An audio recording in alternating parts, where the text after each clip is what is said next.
તમે કરશનભાઈને ફોન કરો કે જાનકીનગર મોહનનગર ઈસ્ટમાંથી માણસો આવ્યા છે, તમને એક અરજી આપવા માંગે છે, ફોન કરીને બોલાવી લો, આવતા હોય તો આવી જાય.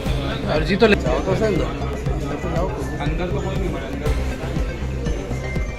કઈ તમે શું કહે છે? નથી લેતા? કરશનભાઈ ફોન નથી ઉપાડતા?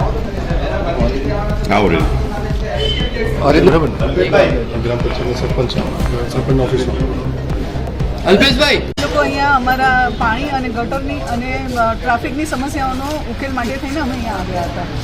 અત્યારે તલાટી સાહેબ પણ નથી, સરપંચ સાહેબ પણ નથી અને અમને કોઈ એવું કોઈ પર્સન નથી કે અમને સરખી રીતે જવાબ આપી શકે.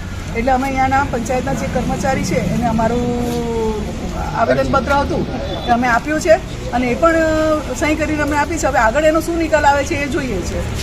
અમારા ફોન એ લોકોએ ઉપાડ્યા નથી.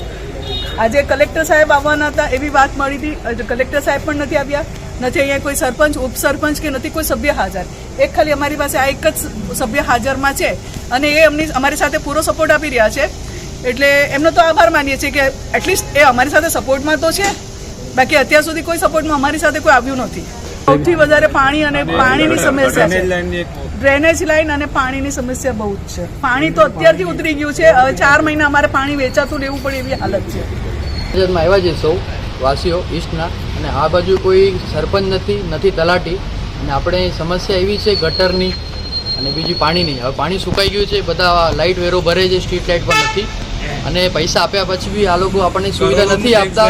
અને કરોડોનું ગ્રામ પંચાયતની આવક છે જે આપણે ફાટકી બાજુ વાસીઓ રહે છે, બધા ભરે છે રેગ્યુલર, અને કદાચ ઓછા વધુ એ ભરે છે, મોડાસવાડા પણ ભરે છે. આજે કરોડોની ઇન્કમ છે, છતાંય આ બાજુ અમારે રહેવાવાળા વ્યક્તિઓને સુવિધા ઉપલબ્ધ નથી થતી, જેની અમને ઘણી તકલીફ છે. ગટર લાઈન નથી, સ્ટ્રીટ લાઇટો નથી, રોડ બહુ નાના છે, ચોડા રોડ 15 મીટરની વાત થઈ છે, હજી ડેવલપમેન્ટ કર્યો નથી.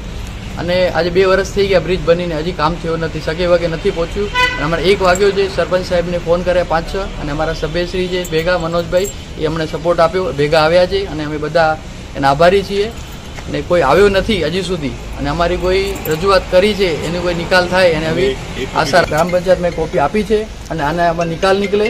અને હવે અમે કલેક્ટર સાહેબ પાસે જશું, મામલતદાર પાસે જશું, અમારો ઉકેલ આવે એ જ અમારી આશા છે. અને કે આટલા કરોડો રૂપિયાનો આવક હોવા છતાં, પંચાયતમાં આટલી બધી આવક હોવા છતાં લારી ગલ્લાઓ પાસેથી એટલી બધી ઉઘરાણા થાય છે, અને એ લોકોને બી પાયાની સુવિધા તો મળતી જ નથી. જે માણસોને પ્રાથમિક સુવિધા મળવી જોઈએ એ લાખો રૂપિયાનું અમને ઓડિટ કરીને જોઈએ છે. અમે માંગ કરીએ છીએ કે અમને એ પૈસાનું ઓડિટ કરીને આપો, કે અમારો જે ટેક્સ, અમારો જે વેરો લેવામાં આવે છે, નાનામાં નાનો વ્યક્તિ બી વેરો ભરે છે, તો એ અને મોદી સાહેબ જે પૈસા મોકલાવે છે નલ સે જલ યોજના માટે, એ પૈસા ક્યાં ગયા? આટલા કરોડો રૂપિયાનું મોદી સાહેબ મોકલાવ્યા, એ પૈસા ક્યાં ગયા? તો એનો બી તો અમને નિરાકરણ આપો. અમે જવાબ આપો આગળ આવીને કે ભાઈ એ પૈસાનું તમે ક્યાં રસ્તો કર્યો છે, તમને ખબર તો પડે એ પૈસા ક્યાં ગયા.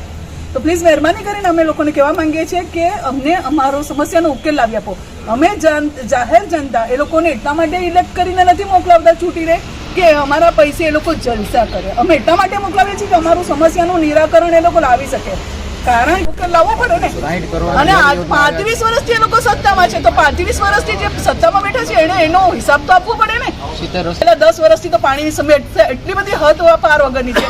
જ્યાં ત્યાં બિલ્ડિંગો બાંધી દીધી છે, પરમિશન આપી દીધી છે, પણ તેનું આયોજન તો હોવું જોઈએ ને કે ભાઈ બિલ્ડિંગ બનાવ્યા પછી એ ગટર ક્યાં જશે?